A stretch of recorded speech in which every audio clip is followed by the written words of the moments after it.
Hello, my friend, and welcome to the 469th episode of the Sales Podcast. I'm Wes Schaefer, the Sales Whisperer, your host. Today we've got Tommy Mello, and one of the, probably the biggest benefit of doing this podcast is getting to talk to people like this guy. I get the inside scoop. I get to ask any question I want. And Tommy is literally on a path to creating $1 billion company. He started this basically from scratch with a partner, working with his hands. He's now in 14 states in a business that's, not very sexy. It's not high tech. His approach is very hands-on. It's an approach you can apply in any business right now. And he really, I interviewed him, let me see, as I'm doing this prep. So doing this on the 29th, and we did the interview on the 5th. So it's been a few weeks, and he literally lit a fire under me, and I shifted what I was doing and how I was doing it literally that same day, right away. His approach, his attitude is infectious. He's optimistic. He's grown tremendously during this COVID year of 2020, which means you can too. Okay, so you're going to get a lot out of this. We have some of the same mentors. That was interesting to find out. And, and that's important. Who do you surround yourself with? What is your source to go for inspiration, for motivation, for digging deeper? Okay, that's what I'm doing in two levels. One is the Make Every Sale program. It's on demand. Okay, super affordable. So if money is tight, get that course. It's all 41 videos, workbook, and then it's a free group where you can go and ask questions on Facebook. And then the Implementors Advanced, so that's the implementors.com. That's our ongoing weekly interactive group. So you get all of the content from the Make Every Sale program, but you get to ask questions every week. Okay, and really anytime I'm more active in that group because you're spending more money. Okay, so I'm more available to help you stick with the program, overcome obstacles, get your prospecting down, negotiate. I had a call yesterday with a long-term member.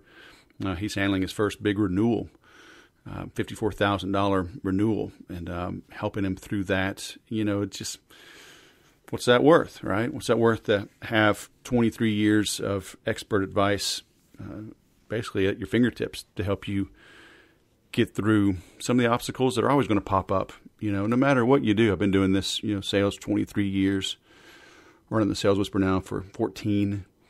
And the problems don't go away. You just get different problems. Okay. So, let me help you shorten your learning curve, accelerate your growth. Come join us, theimplementors.com.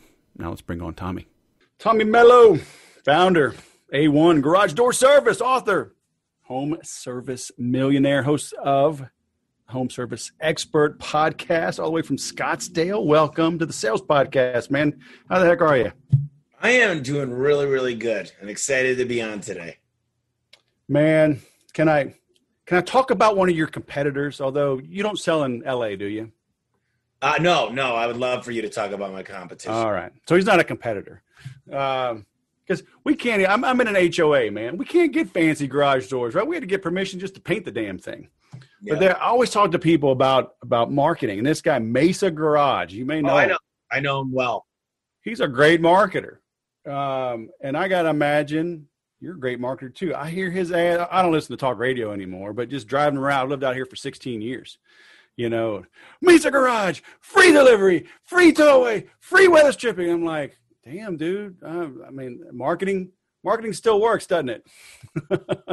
If you called him, that means it works. And, I love talking about marketing, and I love talking about traditional marketing.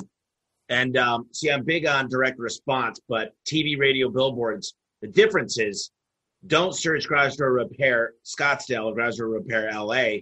Search A1 garage door service. So the click-through rate goes up, the average ticket goes up, the conversion rate goes up. And there's a smart guy in Texas. He's called the Wizard of Ads, Roy Williams. Yep, been there many times. It's kind of fun. I've studied a lot of his stuff. I just I'm here because I absolutely love marketing. Yep.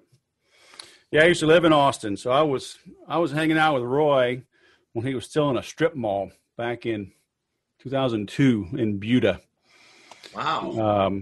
So yeah, him and Daniel, I go out there and drink some whiskey and Yeah, he likes to drink, I think. Yeah. learn some marketing. Oh yeah, I love it out there. So let's go back into that though. What are you talking about? Like direct or traditional marketing versus what's untraditional? Like social media marketing, PPC. I mean, because a lot of people, yeah, they're not doing direct response marketing. It's all Facebook, right? Direct marketing is so online marketing for me is Google is God. There's 4 algorithms for home service. The first one is pay-per-click. Everybody knows pay-per-click. You pay at the top. You pay for the click. If you want the first spot, it's more expensive. Garage door repair Phoenix, for example, is $79 a click on average for the first spot, which sounds crazy because it's garage doors. You would probably predict it would be, $10. So it's an expensive way of doing marketing. I like to be in the top three. Then you have what's called Google Guarantee. Those are LSA, local service ads, and those are guaranteed from Google, and they're much more affordable, and you only pay when they book the call. Those are good, and Google's really smart for coming out with that program. That's the latest one. Then you have your Google My Business page, which is the 3-pack at the top, and those are where you get the reviews, the hours of operation, things of that nature. And then you've got the straight-up organic. We do about $2.6 million a month just from Google Organic, straight up Google Organic. So I'm a huge fan of Google because people go there when it's broken and they go to there to check out your reputation. And I like Yelp, BBB, Nextdoor, Facebook. Those are all great places to get reviews. But I still do Valpak. I still do direct mail. I still do all kinds of the old fashioned stuff that people say doesn't work, but I try to differentiate myself. I try to be different than every single company because I use a local number. And every one of the 10,000 homes that I hit in Valpak have a local ad for that neighborhood. And people like to do business with local neighborhoods. So I get 1,000% return on Valpak, which is unlikely. Usually it's a 5-to-1, not a 10-to-1 ratio. But yeah, I just think that people recognize my name, just like you might have got a coupon and you might have picked Mesa's because you say, "Oh, I know Mesa. I hear, they're trustworthy. That my neighbors have used them." You know what I mean? Your neighbors better not have. No. The guy's name is Dwight. He's a very smart marketer, and he does a ton on TV. What he does that I don't necessarily agree with is I don't want to be the Walmart because I can't be the Walmart and the quality brand at the same time. So I'd rather be the Target than the Walmart and be known for on time. People want 3 things. They want it done fast, they want it done right, and they want it done cheap. Pick 2 out of the 3 and here's what you get because you're never going to get all 3. Yeah, good, fast, cheap, pick 2, huh? So how do you decide then? How do you decide, where to set the price? Because, talking with entrepreneurs all the time, especially in the beginning, when they're starting out, they usually underprice their offer. Or they were brainwashed into thinking they've got to join some titanium, platinum, war room, master, guru, peak, unethical, immersion. And they're like, "You're worth $1 million an hour. That's what you should charge." And I'm like, fool. No. How do you figure out pricing? Well, what you do is you add up all of your costs. So we've got an equation we use. And it's not something, what you need to do is have a very, very good set of books. And those are where most companies fail. A good set of what? A good set of books. So meaning a P&L, you want to have a good balance sheet, a good income statement. And you really, what you want to do is add up all your costs. And there's direct costs. So there's fixed costs and there's obviously variable costs. And then you want to make sure you add in the profit you want to make. But I think about a good quarter of a quarter, like we're in the fourth quarter. That's what I'm talking about is October, November, December. You take a quarter's worth of data and you find out where your profit margin is. And if you can't get to 15%, you're failing, in my opinion, unless you're doing only new homes. But in the retrofit game, you're entitled to 15%. I like to live more around 20. I'm not quite there yet. But I don't sell on price. What I've done is I went to the spring distribution, the spring torsion spring distributor, and I said, I want something that no one else has. And they said, well, the highest cycle that we sell to most of your competitors, the best we sell are 25,000 cycles.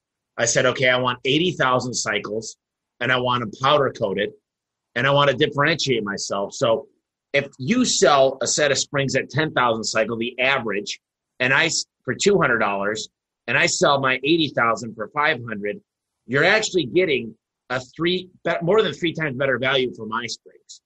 So I got good, better, best. And the other thing I do is never, ever start out with good. You start out with the best. You could always come down to better, and then you could fall into good. But when I taught my guys how to sell the best in the beginning, do what you would do for your mother or your grandmother or the most important person in your life, what kind of parts would you use? Is sales really started to spike. But my problem is not lead generation. My problem is I have way too many leads. So I started to use more of my sales and marketing to get great employees. And forget marketing if you don't have guys that can close the deal and you don't have guys that can make customers really, really, really happy and feel good about what they did. So part of my 8th step in my 5-star customer service program is making sure after we've collected the money, we blow out the garage door, we've gone over the warranty, we explain everything in detail, we help you get down the Christmas tree, is to go above and beyond and say, is there anything else that we could do for you while we're here? I know that was a lot, so. Well, yeah, I love it. So, the formula makes sense. And then, having some stretch goal, obviously there's going to be industry norms, and then you want to beat those industry norms. And then, I love the good, better, best. I mean, do you pay your people or incentivize them differently? Like years ago, I was in the mobile home business, and, we had gross margin targets for single wide versus double wide. And if we didn't hit those margins, we could discount to close the sale, but our commission took a big hit, right? It wasn't a linear decrease. And I don't remember the margin, but let's say I get a 20% commission if I'm at margin, but maybe I only get 15% commission if I don't hit that gross margin. So do you do anything like that or recommend anything like that? So my performance pay is a little bit different than just straight commission. I think when we talk about straight commission, there could be some ethical things that come into play, like the end of the month, guys trying to make their rent. I think also having a price book is very, very important. You'd be surprised in the home service industry when you pull up to a house, how many people don't have a price book if it's a Beamer versus maybe a lower income neighborhood. But yeah, we've got a lot of incentives. One of the cool things, this is what nobody understands. This is very interesting. And I talk about this a lot. You've got we always talk about the salespeople, but we never think about the other key performance indicators like your call booking rate, your cost to acquire a customer, your conversion rate. So you got call center A player, you got call center B player. They're both in the same call center, both have 20 opportunities a day. One of them is at 60%, one of them is at 90%. Now, 90% is attainable. It's not easy, but it really depends on your marketing sources coming in. So 60, 90, 20 calls a day, average ticket of $500. Now, they're working a lot. They're working 300 days in a year. The one at 60% cost you almost $1 million by not booking the phone call. So what I like to do with businesses that I consult with is the first thing I do is find out your average ticket, and most of the time it's too low. Most of the time you're not able to even cover your costs. So you're going to have to short everywhere else. Pay your employees like crap, drive old vehicles, not have the latest technology. So that's the biggest thing I see first. And then I look at the conversion rate, and a lot of time it's too low. And then I look at how much are you booking the call? I mean, let's talk about your call booking rate. Then I look at their acquisition cost. And typically the problem that they don't have money for marketing, and I believe at a bare minimum you should be putting 10%. I got it below that. But when I go into a new market, it's higher. It's more around 15 to 18% because you're trying to get known. And non-conventional market or old school marketing, by the way. I'm starting to get into door knocking a lot more as well right now. But yeah, I think that you should spend a lot of money when you go into a market. But to get back to the thing, I just went off on a tangent again because today's been a long day already. But we don't think about marketing and the fact of getting great employees that do high conversion rates that are, you could get to the same numbers you want by increasing your booking rate and conversion rate and not charging as much. And normally the people that have those low things have to charge an arm and a leg, and the word of mouth doesn't carry over, and they get a bad reputation. So I think that's the main thing is I focus on conversion rate during the calls and face-to-face before I focus on average ticket. I'd rather have 2 tickets for 500 than 1 for 1,000 and 1 for 0. They both average the same, but I want to take care of as many customers as possible. So you'd rather 2 at 500 than 1 at 1,000. And 1 at 0. So if I had 2 customers, 1,000 at 0 or 500 and 500, I'd rather have the 2 at 500 because I know I'm putting a sticker on that garage, word of mouth. How did I get that other one? Why did I get kicked out of the garage? And probably that's going to end up as a 1-star on some type of review site. Right. So how scripted are these people? Is it 95% scripted? Do you give them theory, kind of a commander's intent, and then let them, stay, as long as they stay within the boundaries, that's fine. How structured are you with them? Home service is hard to get super structured. They ask 3 questions, hopefully. There's a beautiful home. How long have you lived here? What's the garage door doing? What's the problem? And when's the last time the garage door was looked at? But see, I have manuals for everything. Mm-hmm. I got trained from a guy named Al Levy. And in the manual, it says the deal is we got to ask questions. Of a doctor, we got to sell like doctors. First of all, take the blood pressure, check their height, check their weight. You can't just poke around with needles. That's called malpractice, and you lose your license.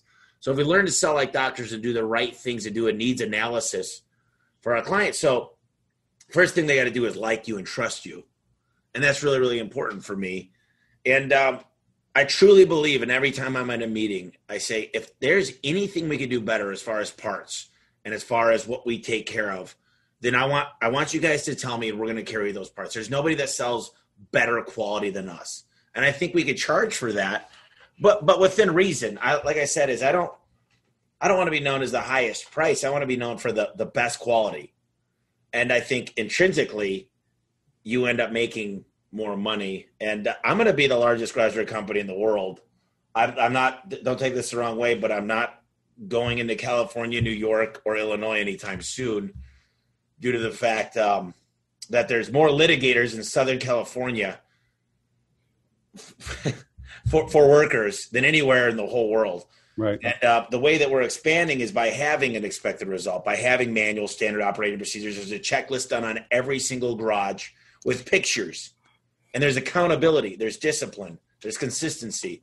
And, we've got our core values here that we do. We're in 14 states. I'm going to go into 16 more next year. And the plan is to get to over $1 billion in revenue in the next 4 years. And $1 billion sounds like a lot, but really all I need is a little over 2,000 technicians and 1,400 installers. So if I recruit 70 people a month with a little bit of loss, I can get there in under 4 years pretty easily.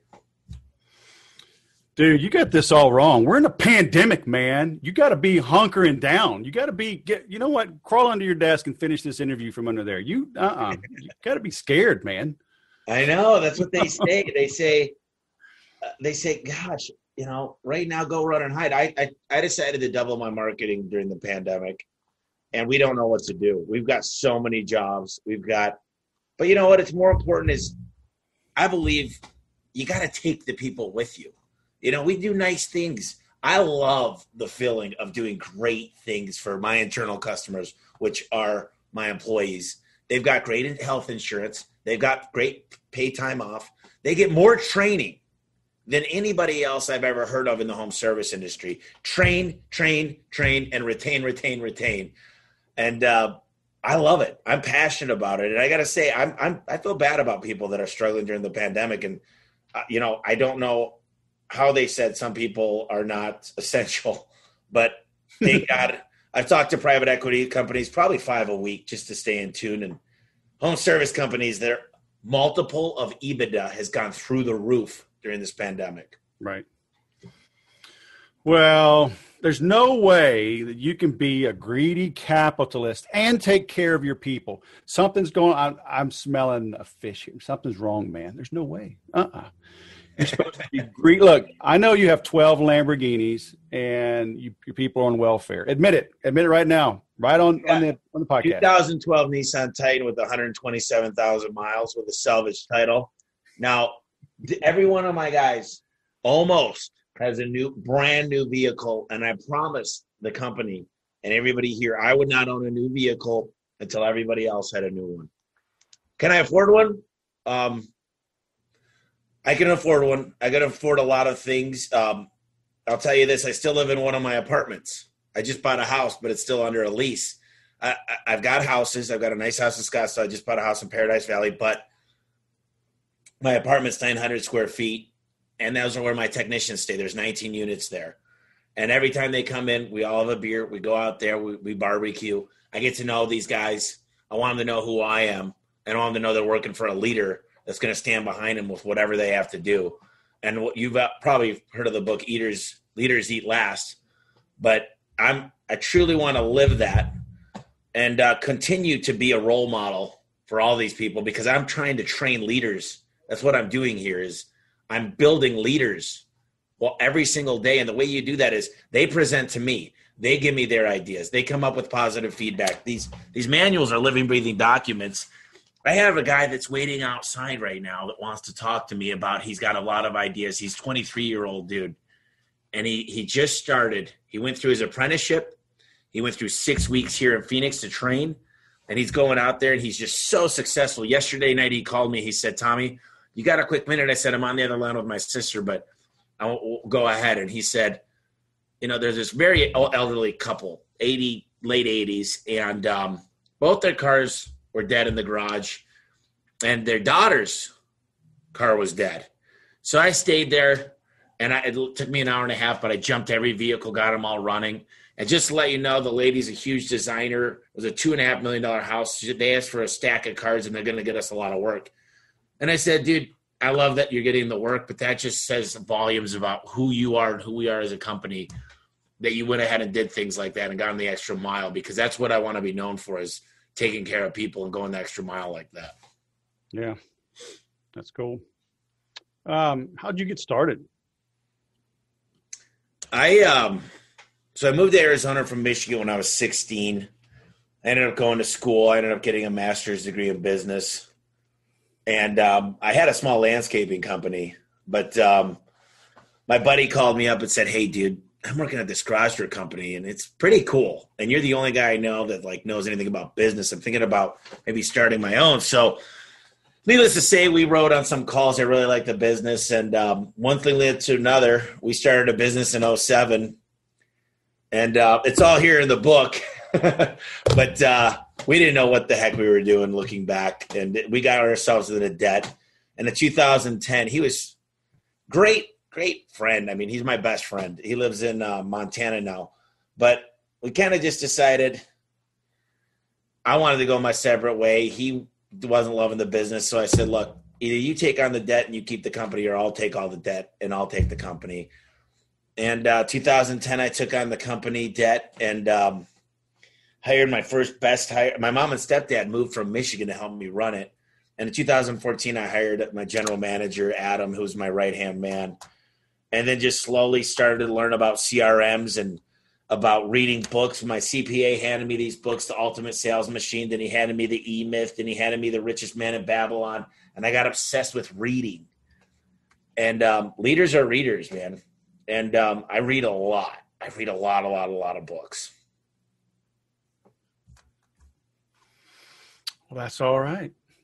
Not bad. Now, where did I get this idea about 4 years, though? Did you – so this was you started in 07. Obviously, you grinded through the downturn of 08 to 2010. So, I get you were kind of at the – would you say you were at the bottom at 2010? Like, hey, you and I, we gotta go our separate ways?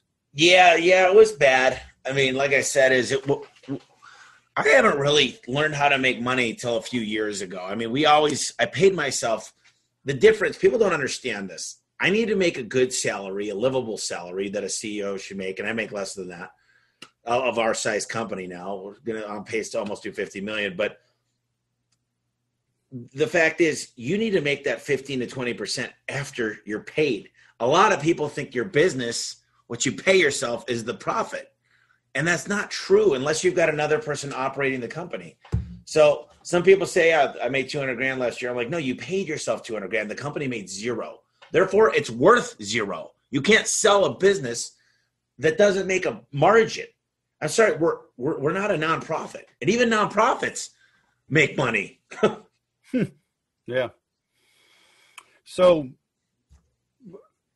I'm just trying to understand the timeline, right? So 2010, that was basically the beginning of your 2.0 business. Is that what you would say? It was A1 Garage Door Specialist. I changed it to A1 Garage Door Service. And the book is how I went from $50,000 in debt to $30 million plus business in 7 years. I started writing the book in 2017. It came out in 2018. So this is a little bit, it's not outdated. It's just the stats are a couple years ago because that's when the book came out. Right. How do you decide when and if to branch out? Right, because you're in not only into another region, but will you ever become, a lawn care business or add a maid service? I mean, because you're in somebody's home, right? You're there finding things. How do you know when it's like, hey, just stay, dance with who brung me versus expand into something else? Well, there's two ways to expand. You could expand the garage door company into all these businesses, or you could be like the HVAC companies do. They do plumbing and electrical, and they start owning the customer. They want to own it vertically all the way through the different processes. I'm a horizontal growth because I like to be a master. I am not a jack of all trades. I am dead focused. I'm a rifle shot. I do residential garage door repair and installation. The majority of it by a long shot is retrofit. We don't do a lot of builder work because they want to be net 280 days and they want to pay the cheapest, and they want, if the plumber messes up, they're not paying the garage door guy, and they want to build houses on the backs of the laborers. And I'm just not a big fan of that. And, ultimately, if I just stay in garage doors, I showed you the path to get over $1 billion. And if I get to over $1 billion, and let's just say for shits and giggles, I'm at 15%, that's $150 million. I'll get over a 15 times multiple, even if I want to take a bite out of the apple for just 60% and buy back into 40. And there's nothing more fun, though. This is so much fun. I'm traveling all the time. I get to do whatever I want. I get to read books. I get a great podcast, A Home Service Expert. I've got amazing people all around me because I'm hired around all my weaknesses. And, when I go into a new market, I mean, we're like terrorists with marketing. We go in and I hit certain KPIs and I add another layer. I mean, the stuff that we do, that's a bad word for what that is. But I mean, people don't like us when we come in because they're like, who the heck is this guy? And he's disrupting the industry. But I want to make it a better industry. I'm probably speaking at the International Door Association, and I want to explain to people to elevate the industry, just like HVAC did. We need to charge the right prices to make profit. That way you could sell your company. My goal is to educate people on how to sell your business so that it could truly be a retirement account for them, because most of them don't understand they're not worth any money. Without them, the business is worth nothing. Mm-hmm. And it's sad because these people think, I've been around 30 years. What do you mean? I'm like, well, if I look at your past 12 months, shows here you paid yourself 150 grand, but the company hasn't made anything. So you've got a lot of old trucks. You've got a lot of inventory that's been on the shelves for a long time. You don't say this to people. First, you want to admire the fact that they were able to, when you're in these negotiations. But and you should see the financials I get.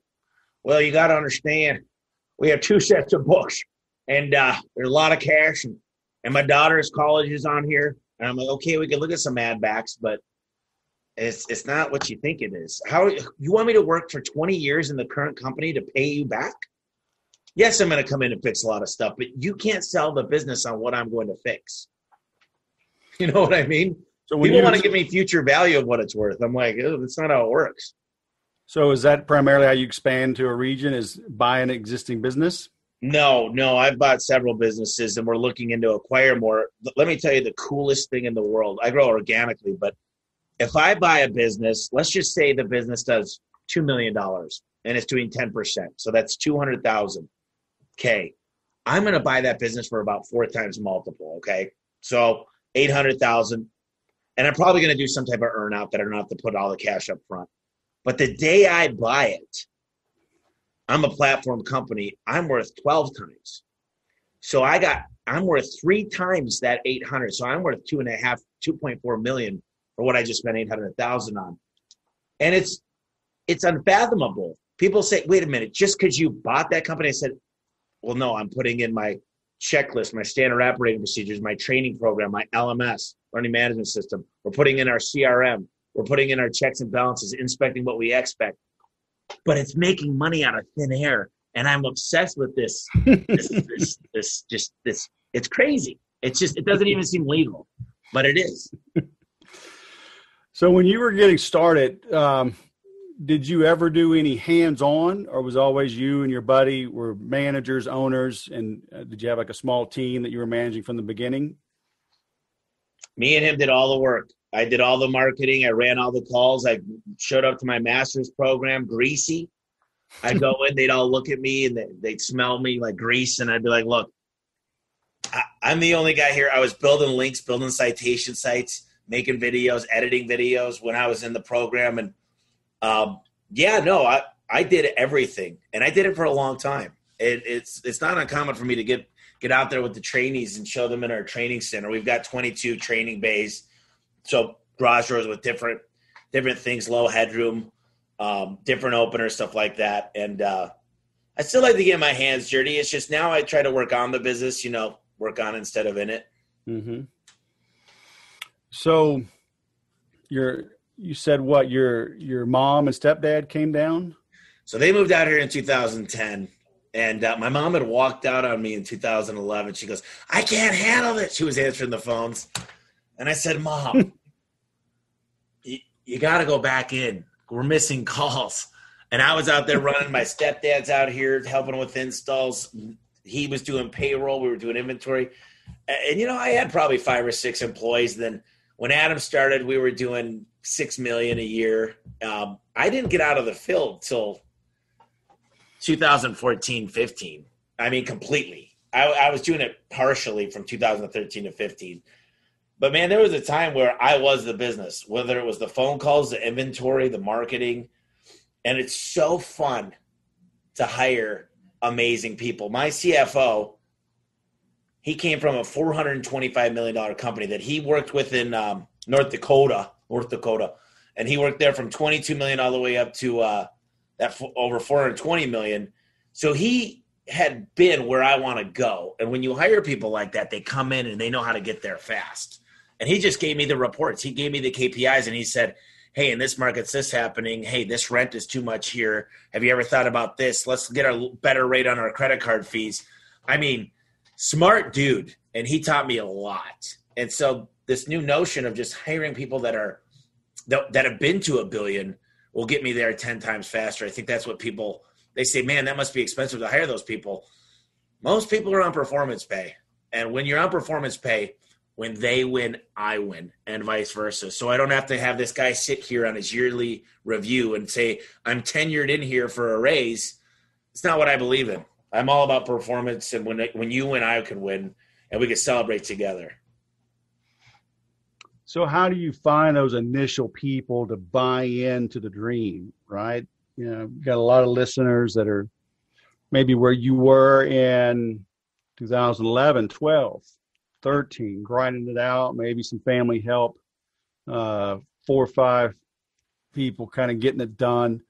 But like, how do you get, that home run hitter to join a small company where everybody's walking out the door screaming, I can't handle this? No, you know what? The dream needs to become a vision, and the vision needs to become a plan. So I literally had to take it all back. It got organized enough for a guy like that to want to come in. But first of all, I needed a plan with an organizational chart and a depth chart. And I needed to define what each role was going to be and build a manual because I needed to teach them how to play the game. And the biggest thing you see in small business is they're not organized. So get organized. I hired a personal assistant who's absolutely phenomenally amazing with time management and organization, 20 times what I'll ever be. And I hired around my weaknesses, and I made a few key hires to let me do what I do best. And then when the manuals, you see, in 6th grade, 7th grade, 8th grade, I had a gym teacher, Mr. Dolinar. And every Friday he used to teach us. We didn't do anything, and we didn't play any sports, but he'd teach us on pieces of paper. He had it written out how to play basketball, what a field goal, what a three-point, what a three-pointer was. We learned how to play football. We learned that we're the tackle and the guard and the center. We learned all these things. We learned how to play the game. And the KPIs, the CRM, is the scoreboard. And if you learn how to play and teach people how to play, and you got a good scoreboard that's accurate with data accuracy, it's fun. And they like to come here. I mean, I grow now the majority. I get $1,500 to employees to recruit. I have a guy that made $15,000 this past quarter. 15 grand. And I said, guys, if you could recruit one guy a quarter, that's $6,000. I also have tracking numbers. I have 3,900 call tracking numbers. Every one of my employees got their own tracking phone number. And when they get a call that's booked through their number, they get a marketing fee attached to that. So they can make a lot of money. I'm teaching them how to be mini marketers, how to do social media, how to go on Nextdoor, how to ask for reviews, and make sure we delivered 5 out of 5 service. And if you please share this with the way I get reviews is people are more than likely to get reviews for individuals. They don't want to leave reviews for companies. So I teach my guys how to ask the right questions, and they teach me a lot. I'll say this. For everything I've taught them, they've taught me 10 times more back. And I've always just asked the questions. Yeah. Do the installers, traditionally you get a hands-on person. They don't want anything to do with sales, right? Oh, I'm not a salesperson. Oh, I don't, it's dirt. I feel slimy. I'm pushy, I'm manipulative, blah, blah, blah. I mean, how do you get them over that to, embrace that whole selling methodology? Well, you got to recruit for that. So my recruiting process, everything's in the process. So to get the right people, I do a lot of things. So first they need to do an interview. They need to do one right now on Spark Hire. It's kind of like a Zoom call. And it's a face-to-face, but I've got pre-recorded questions. And I say, hey, do me a favor. Tell me the last game you played and how competitive are you? Did you mind if you win or lost? And you get this feedback. Then they take the predictive index. It's the personality assessment. Then they got to go through and take a cognitive test. Then they got to go through a drug test background check and a driving record check. Then they got to do another ride-along with a ride-along form. I make them go with my trainers, and they do a ride-along in each market. And I've got a whole form they fill out. Did they smoke cigarettes? Did they show up on time? Were they asking good questions? Were they on their phone? Were they on social media? What they smell like? Did they look, did they have facial tattoos? And then they got to do another interview with the market manager. Then I got to sign off on that. And that's only they got 3 weeks to make it through their apprenticeship. It's a short apprenticeship. But in that time, my goal is to weed them out. I want it to be like hell week. I want them, I never wish for them not to succeed, but I'm going to make it really, really hard. So just this past weekend, today's Monday, Saturday, Sunday, I had over 500 applicants go all the way through the Spark Hire. Now, you got to have a huge pool, and I'm telling you, my marketing is all about getting the right people now. I focus more on getting the right people. If I'm at a restaurant, I hand a card to a busboy if he's smiling, filling up my water. If I'm getting a haircut, I reach out to that person. I say, listen, if you're sick of this job, I got a career for you. And I teach all my people to do this because they can make good money doing it. But the people is everything. So what you asked was, how do you teach these people sales? Well, the average age now is 23 years old of my technicians. So they're millennials, which everybody says, oh, millennials, they don't like to work. I'm like, no, they just want to be cared for. They want to know that they're important. They want to have a say in the outcome. And I think I'm right there, 1983, the borderline.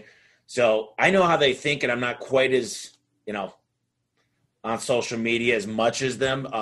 I've actually deleted a lot of my social media. I'm still on Facebook. But, the main thing is find out what they want. find out their personal needs and match those up to their work needs.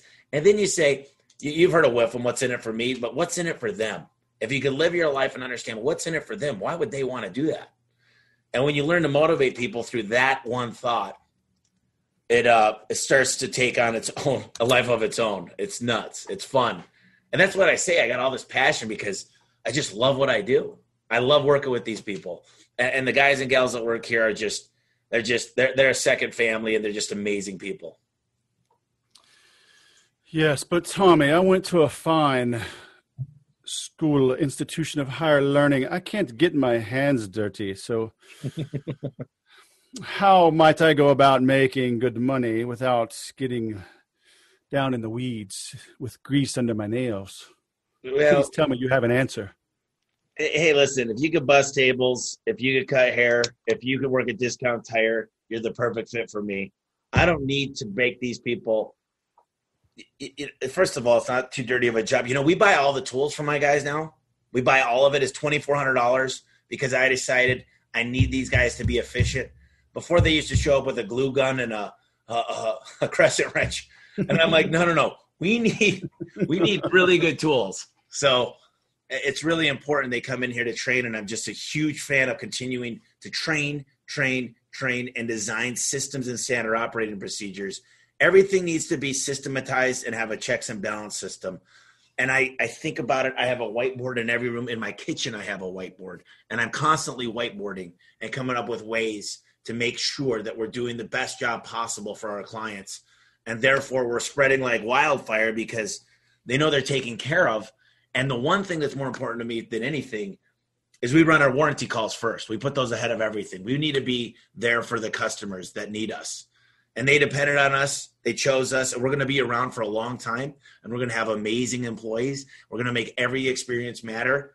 I mean, except for 1% of customers, because no matter what, they're mad. You could give them a full refund and show up with flowers, which I've done to a customer. And they're just 1%, I feel like, of the population is just they're just not normal. They don't understand what it's like. They have no comprehension of a business. They think the world evolves around them, and they're victims. Yeah. And it's kind of pathetic, frankly. I'm reading this book about the millionaire mindset, something like that. And he said, there's a lot of people out there that are victimized, and they do what I call in my book creative justification. And they justify why they'll never have money. And people think money's a bad thing. They say, money's not that important. Money's not. And I'm like, okay, then go pay your mortgage with love. And, go, it's just crazy. You know why people say money doesn't matter? It's because they don't have any. and I want to do what I want when I want with who I want. I mean, that's the ultimate goal. I always tell the stories. The check presenter came, and I was in Hawaii. We set a record when I was out of town. This is about 2 years ago. And the check presenter came, and I stuck my card in there, and I handed it off, and the bill came back, and I signed a check, and I said, What's a check presenter? What do you mean? The bill comes in a check presenter, the black. Oh, like a dinner or something. Yeah, at a dinner. So the bill came, okay. Yeah, I'm sorry. The bill came from dinner, and it was an expensive meal. But there's something to be said about just not having to look. This is me in the past when I was, frankly, didn't have a lot of money, and I don't have a ton. I'm just saying, you look at the menu and you're like, chicken sounds nice. Or the salad side, but market price, that was like a foreign word for me. I never asked what the market price was. Hold on, a Coke is $2.99. I'm going to order water. You're all ordering water. Well, yeah, no, I don't want a Voss. I'll just take fountain water. Fine. Oh man, great. That's awesome. Oh man, you got me off track. I had a good question, and then you go on these tangents. No. Come on, man. Oh, I don't even know. It's all good, man. That's awesome, really. I love the whole process. You're talking about the tools, and I remember my dad always saying, because he worked commercial insulation his whole life, and he was foreman of big projects, and then he had that insulation, and they would do the scaffolding as well. He'd have 600 people on a job site, big shutdowns or retrofits at chemical plants, and guys would show up. He's always recruiting, right? Guys would show up, and they want like journeyman wages. He's like, go get your tools. They're like, what? Like, go get your tool. Show me your tools. Like I said, if they show up with like some rusted stuff wrapped up in a newspaper, he's like, yeah, you're an apprentice, Yeah. And so it's awesome. You get them the right stuff, because we see all the time people struggle. I mean, I see it working with businesses. We're working with digital tools, right? But they're struggling with just, because you talk about systems and processes and checklists and all that, and checks and balances. I know somebody listening to this, the creative justification, the victims, or they're going to say, you want me to have this beautiful breaststroke form. It's like, brother, I'm here just happy to doggy paddle and get my head above water. So, where do you get that extra breath, right? Or where do you find that sandbar to stand on for a second, just to like, oh, okay, yeah, the shore is only 100 yards over there, Well, the biggest thing is this. I'll tell you what the biggest thing is for people is, you don't needs versus wants. You don't need to go out to eat. You don't need a beautiful new car. You don't need to live in a big house. You don't need what your neighbors have. Those are wants. And when you learn to save money, Einstein said it the best: compound interest. The fact that I still drive an old truck, the fact that I live in one of my apartments, it doesn't make me cool. It doesn't make I'm not this hot shot. The fact is, I let the money work for me. I buy assets that appreciate, not depreciate. And the biggest thing is sacrifice, because you're going to have to sacrifice today. You're going to have to lose relationships. You're going to have to work some weekends. You're going to have to miss the football game. That's the biggest difference. Is I've worked a lot, but the problem with me is I enjoy working. I enjoy it more than watching football. I'd rather, but it's not work to me. It's because I do what I love. And that's the difference. Is I enjoy myself every single day. I enjoy this. I enjoy podcasting. I enjoy sharing. And, a lot of people, they don't have what it takes. They don't have the discipline. They're not consistent. They're not accountable. And those are the biggest factors. Is there's discipline. There's a good book called Willpower. And it kind of explains it. When these kids were really, really young, they gave them a marshmallow and they said, if you wait about 10 minutes, we'll come back and give you another marshmallow. Well, a lot of the kids ate the marshmallow. They didn't wait. Those same kids didn't go as far in life. They didn't have the same relationships. They had a lot more divorces. They died earlier. They had bad habits. Because they didn't have the willpower, and willpower is a strong thing. Yep. Yeah, it's funny you talk about that. I got a group of friends, and it's for watching sports, right? And they'll send a message out, and like I can't sit on a Saturday, even though I like football. I can't sit around all day and watch football. It's like, if there's one like big game that I care about, I'll watch that one game, and I may have the TV on in the background, but I got my laptop. I'm working on something. I'm like you, right? I like tweaking things, working on things. I'll put it on mute and I'll read. If I look a big player, I'll rewind it and watch it. Okay, go back to what I'm doing. I don't want to sit and just drink all day long, all weekend long, but that's like normal for a lot of people. It's like, yeah, you're right. And people compare themselves. I'll tell you what, you take your 5 closest people in your life that you spend the most time with, add up their yearly salary, you're going to be within 10% of that most of the time. The way you get out of that habit, change your friends, change your habits, read more, because the more books you read, if you're spending time with Steve Jobs, every book that he ever wrote and every quote he ever did, you'll see yourself accelerating to a new level. And I think the people, they always compare themselves to their neighbors or their friends. Well, find new friends. If you want to be a millionaire, hang out with millionaires. If you want to have a great relationship, hang out with people that are still married. It's like, it's just crazy how people's minds, and it's all about this justification and victimization. And I'm just, it's always, if they always point the finger, the first thing is saying, it's me. I'm accountable for everything that happens with this business. If someone goes and gets a car accident right now, guess what? It's on me. I own that. I'm the one that signs the checks. I'm the one that the EIN number with the government. And you know what? Here's the thing. Most businesses fail, right? Most businesses fail. There's no reason why, if you succeed, you can't do great. It's the American dream. It's capitalism at its best. And I'm sorry, but these taxes that certain people want to give, is if you don't incentivize me to continue to grow, I'm probably going to leave. And this is what's going on all around this country with doctors and everything else. And they say, well, we've got the thing that people don't understand, though, is the rich never, there's this law that got passed in the 70s. It's called the Augusta Law. You ever heard of the master's program in Augusta? Yeah, I leveraged the Augusta Law. I could rent out my house to myself. Yep. For 2 weeks at the same rate as you would pay for a resort near there. So these are just things that you learn. I just did a cost segregation study on 4 of my buildings.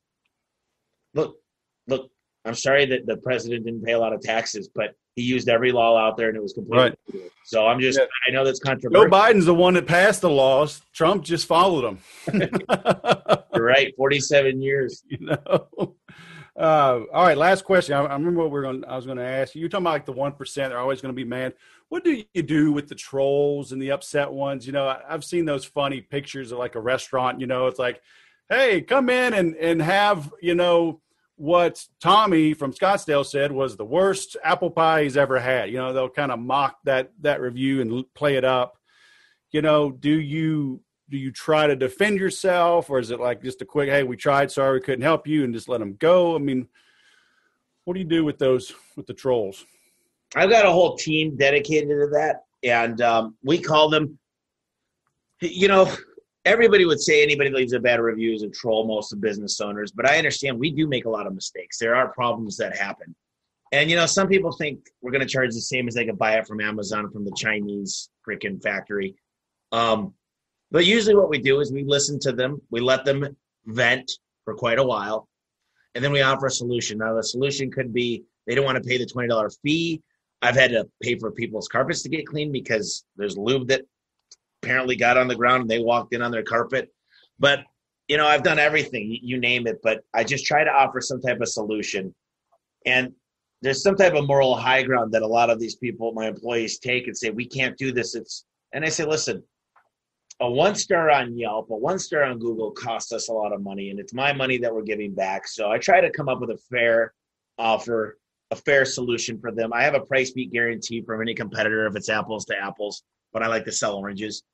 So that's what I try to do. I try to get in front of it, bite it right away. I try to find out, and I've got a quality assurance team now that jumps on most phone calls at the end of it to make sure that the customer is happy, to try to get in front of it before it gets out there all over the internet. Right. The internet's a crazy thing. And, they used to say they would tell the unhappy customer would tell 82 other people through some type of means, but now I think it's in the hundreds because of social media and just the review sites. Consumers have a lot of power. Before, it just used to be the double truck of the yellow book, and that was it. And consumers had no power. And now it's like, it's the opposite. Consumers have more power than ever. Yeah. Amen. So you've got a URL for our listeners, right? You've got, they get the free copy of your Home Service Millionaire book, right?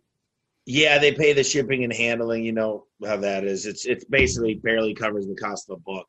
Right. It doesn't even cover the shipping plus the cost, but it's homeservicemillionaire.com/special. Okay.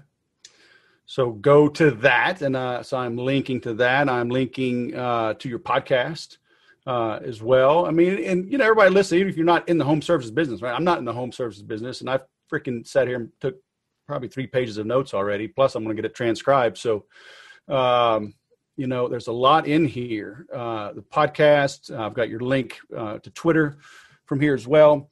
So, subscribe to the Home Service Expert podcast, get the book, and learn from this guy, man. It's been cool. Thanks for coming out of your shell a little bit. I could tell it was kind of hard for you to do, but I appreciate you making that.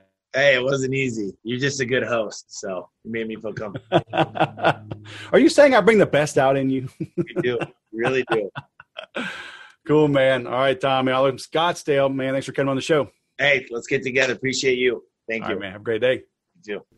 I told you it was good.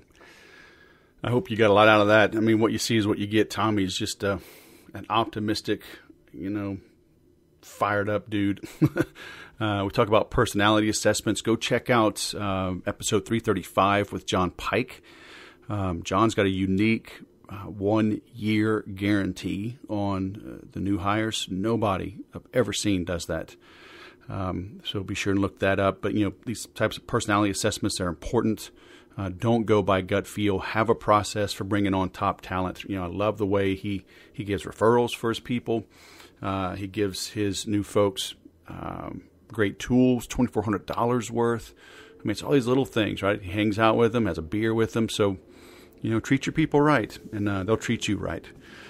So, again, if you need more motivation, more tips, more engagement, more interaction, come hang out with us. Come grow, theimplementors.com. All right? Thanks for listening. I'll go sell something.